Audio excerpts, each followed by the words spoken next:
আমার শৈশব নিঃসন্দেহে আর ১০টা মানুষের মতোই এখন পিছন ফিরে তাকিয়ে মনে হয় সবচেয়ে ভালো সময়টা ছিল। তবে তার ভিতরে দুর্যোগও ছিল। আমার শৈশব যেমন আমি সেন্ট গ্রেগরিজ হাই স্কুলে মূলত পড়াশোনা করেছি। তার আগে আমি ছোটবেলায় সেন্ট ফ্রান্সিস জেভিয়ার্স পাশে ছিল।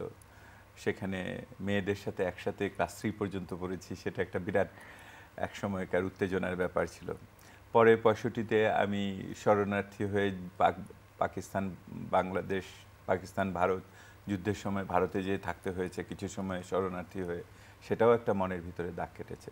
কিন্তু সার্বিকভাবে ৬০-এর দশকে আমার ছোটবেলা কেটেছে। ঢাকা শহর তখন একটা ভিন্ন ঢাকা শহর ছিল। তখনও রমনা পার্কের চারপাশে রিকশায় চড়ে ঘোরাটা আনন্দের একটা বড় উত্তেজনা ছিল। তখন পয়লা বৈশাখে সবে আমরা সবাই রমনা পার্কে পয়লা বৈশাখে জমায়েত হতাম। ওইটা বিকাশমান মধ্যবিত্তের একটা নতুন জায়গা ছিল। আবার একই সময় ৬৯-এর গণ আন্দোলন হয়েছে, ৭১-এর প্রস্তুতি হয়েছে, সেটাও ছিল।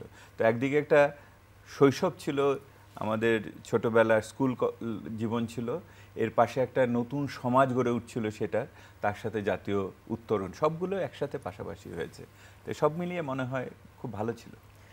স্যার, আমরা একদম শৈশব থেকে যদি একদম রিটায়ারমেন্টে চলে যাই, হ্যাঁ, রিটায়ারমেন্টের পরে আপনার অবসরটা কিভাবে কাটাবেন, কি ঠিক করেছেন? আমি যে পেশা করি সেটা পেশা তো হলো স্বাধীন অর্থনীতি চর্চা করি, সেহেতু বয়স বিচারে অবসর সেটা আমার ঠিক কল্পনার মাপকাঠিতে আসে না। আমার কাছে মনে হয় যে মুক্ত পেশার মানুষ সর্বদাই কাজের ভিতরে থাকবে, শেষ মুহূর্ত পর্যন্ত থাকবে।